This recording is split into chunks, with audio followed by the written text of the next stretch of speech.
आज हम डिज़ाइन करने वाले हैं नॉट गेट से क्लॉक पल्स जनरेशन। दोस्तों उसके लिए हमको रिक्वायर्ड कंपोनेंट होगा। सबसे पहले तो एक 7404 नॉट गेट का आईसी, उसके बाद रिक्वायर्ड होगा एक 1 किलो ओम का रजिस्टर, क्वार्टर वैट रजिस्टर, और एक 10 किलो ओम का रजिस्टर क्वार्टर वैट, एक इलेक्ट्रोलिटिक कैपेसिटर 1 माइक्रोफैरेड, एक एलईडी और कुछ कनेक्टिंग वायर्स। तो चलिए करते हैं कनेक्शंस। सबसे पहले तो जो आईसी है ये 14 पिन का आईसी है। इसका जो नॉच है वो इधर है, उसको हम ये किट जो है इसके ब्रेडबोर्ड के ऊपर हम प्लेस करेंगे।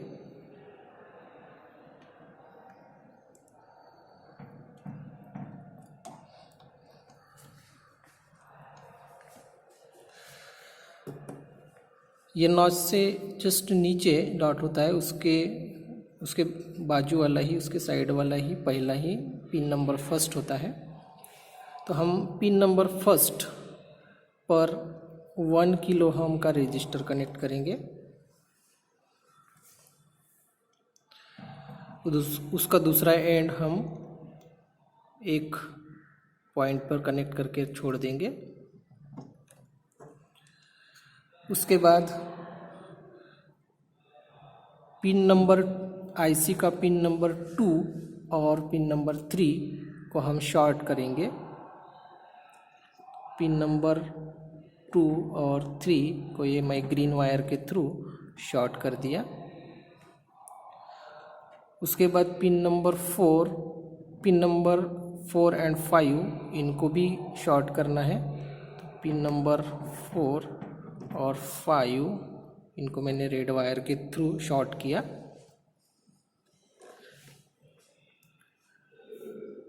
ये 1 माइक्रोफैरेड का जो कैपेसिटर है उसका पॉजिटिव टर्मिनल, इसका पॉजिटिव टर्मिनल हम पिन नंबर 4 या 5 पे लगाना है, क्योंकि 4 और 5 शॉर्ट है, इसलिए 4 पे या 5 पे भी लगा सकते हैं। तो ये 4 पे लगा दिया पॉजिटिव, और इसका negative terminal 1 kilo ohm resistor का जो दूसरा एंड था उसके साथ में शॉर्ट कर दिया, उसके साथ में कनेक्ट कर दिया। उसके बाद हमको पिन नंबर 6 से आउटपुट लेना है। तो पिन नंबर 6 से हम आउटपुट लेंगे एलईडी के ऊपर। तो एलईडी के ऊपर आउटपुट लेने के लिए हमको एलईडी के पॉजिटिव टर्मिनल को, ये एलईडी का जो पॉजिटिव टर्मिनल है, जो लॉन्ग लीड दिख रही है वो, उसके साथ में हमको एक 100 ओम का रजिस्टर कनेक्ट करना है।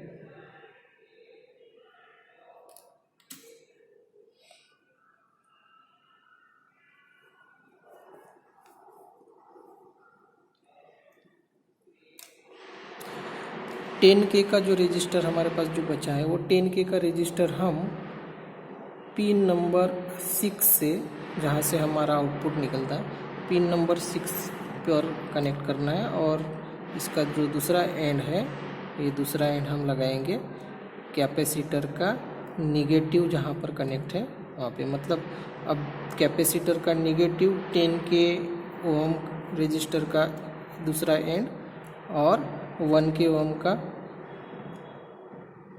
दूसरा एंड, ये सभी ही एक जगह पे कनेक्टेड है, सभी एक जगह पे कॉमन कनेक्टेड है। पिन नंबर 6 से आउटपुट लेंगे। पिन नंबर 6 पर हम कनेक्ट करेंगे, पिन नंबर 6 पर जहाँ पर हमने 10K का रजिस्टर भी कनेक्ट किया वहाँ पर हम कनेक्ट करेंगे एक 100 ओम का रजिस्टर। उसके थ्रू लगाएंगे एलईडी का पॉजिटिव, और एलईडी का निगेटिव टर्मिनल हम एक जगह पर लगाकर छोड़ देते हैं। तो ये सभी रिक्वायर्ड कनेक्शन हो गए हैं। अब इम्पॉर्टेंट कनेक्शन जो है वो पावर सप्लाई। तो नॉट गेट के आईसी को पावर सप्लाई से कनेक्ट करेंगे। पिन नंबर 7 उसका ग्राउंड होता है, तो हम पिन नंबर 7 पर हमने ग्राउंड कनेक्ट कर दिया, और वही ग्राउंड जो है हमने एलईडी के निगेटिव टर्मिनल के साथ भी जोड़ दिया। अब ये किट से यहाँ से पावर सप्लाई से हम ग्राउंड कनेक्ट करेंगे। तो यहाँ पर मैंने ग्राउंड यहाँ से ये किट में जो ग्राउंड है वहाँ से इसको ग्राउंड सप्लाई दे दिया। पिन नंबर 14 पे उसका वीसीसी होता है, तो पिन नंबर 14 पे हम पॉजिटिव 5 वोल्ट कनेक्ट करेंगे।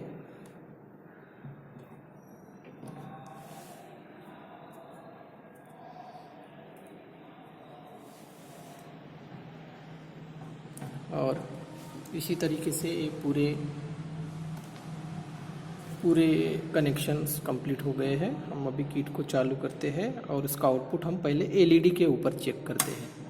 तो यहाँ पर एलईडी चालू हुआ है, लेकिन इसकी फ्रीक्वेंसी बहुत ज़्यादा जनरेट होने की वजह से वो सिर्फ चालू ही दिख रहा है। ऑन ऑफ कंडीशन में हो रहा है, लेकिन वो सिर्फ हमको ऑन ही दिख रहा है। तो हम उसकी जो वेव है वो हम ऑसिलोस्कोप के ऊपर सीआरओ के ऊपर चेक करेंगे। उसके लिए मैं ये ग्राउंड टर्मिनल को सीआरओ का प्रोब लगाता हूँ।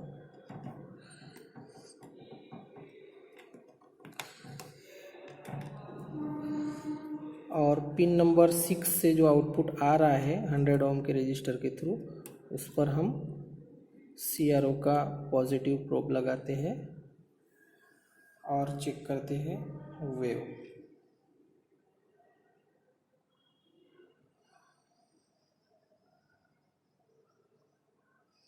यहाँ पर ये वेव दिखाई दे रही है।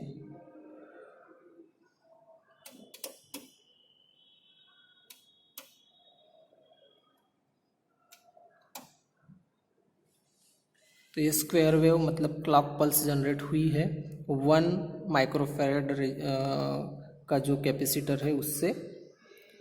अगर हम कैपेसिटर की वैल्यू बढ़ाते हैं तो हमारी ये जो फ्रीक्वेंसी है वो फ्रीक्वेंसी हमको कम मिलते जाएगी, और एलईडी जो है तो एलईडी भी हमको ऑन ऑफ होते हुए दिख सकता है।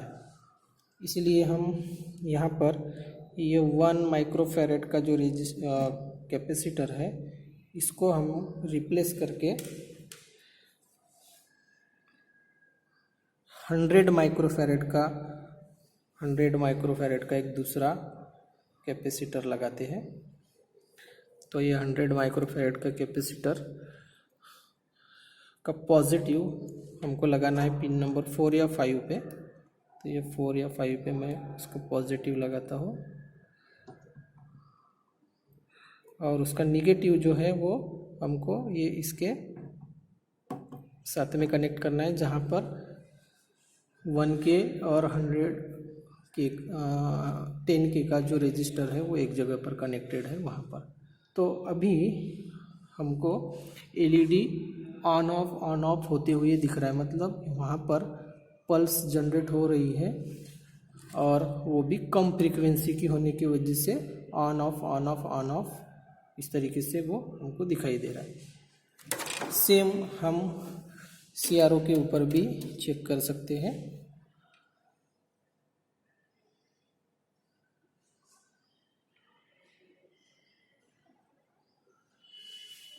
और ये पल्स कम फ्रीक्वेंसी की होने की वजह से हमको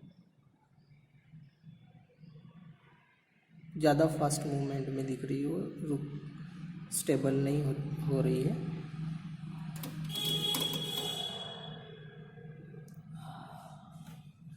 तो इसी तरीके से फ्रेंड्स हमने यहाँ पर क्लॉक सिग्नल जनरेट किया है, और यही क्लॉक सिग्नल हम किसी भी दूसरे सर्किट में जहाँ क्लॉक सिग्नल की रिक्वायरमेंट होती है वहाँ पर ये सिग्नल हम दे के आउटपुट ले सकते हैं।